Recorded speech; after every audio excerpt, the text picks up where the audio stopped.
কথায় আছে অতি লোভে তাঁতির মরণ। এই ভিডিওটি যেন তারই প্রমাণ, কারণ আরো 7 জন ভারতীয় ফ্রি পাসপোর্ট ও ভিসার চক্করে পৌঁছে গেল সরাসরি রাশিয়া ইউক্রেন যুদ্ধের ময়দানে।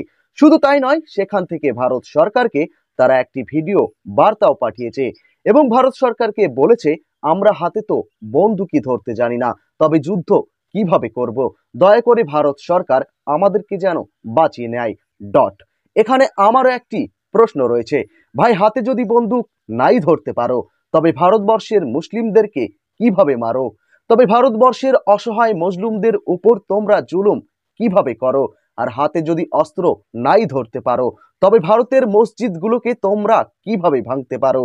অবশ্য এ প্রশ্নের জবাব যদি আপনাদের কাছেও থাকে, দিয়ে যাওয়ার চেষ্টা করবেন। তো তাদের দেওয়া ভিডিও বার্তা আমি আপনাদের সামনে তুলে ধরবো, যেখানে হুবহুভাবে তারা এটাই বলতে চেয়েছে যে আজ আমরা অসহায়, আজ আমরা লাচার, হয়তোবা কাল বাদে আমরা বেঁচে নাও থাকতে পারি।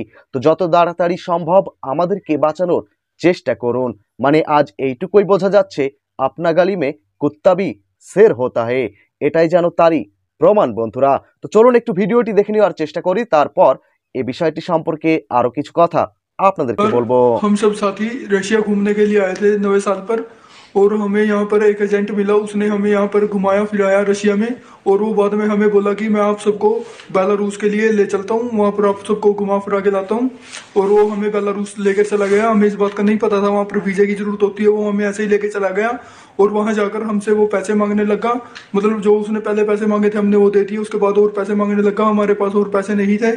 उसने हमको ना वहीं पर बेलारूस हाईवे पर छोड़ दिया और वहाँ फिर हमको पुलिस ने पकड़ लिया। पुलिस ने पकड़कर रशिया आर्मी को दे दिया हमें।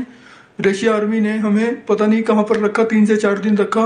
और हमारे आगे एक हमारी भाषा वाला बंदा आया, मतलब उससे फ़ोन पर बात करवाई और हमारे आगे शर्त रखी, या तो आप सबको 10 साल की जेल होगी, या फिर हमारे साथ एक कॉन्ट्रैक्ट साइन कर लो जिसमें आपको कुछ नहीं करना है।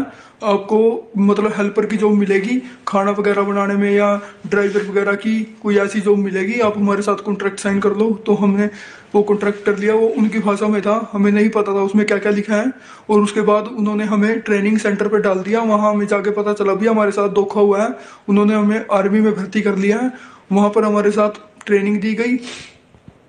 ट्रेनिंग देने के बाद हमें यहाँ पर यूक्रेन छोड़ दिया गया। यूक्रेन हमारे साथ, हमारे जो साथी थे उनको ना फ्रंट लाइन पर डाल दिया गया है। हमारे साथ और भी साथी थे और हम 7 बंदे हैं, जो कि 1 या 2 दिन के अंदर हमें भी कह रहे हैं कि आपको फ्रंट लाइन में डालेंगे और आप सबको युद्ध लड़ना पड़ेगा।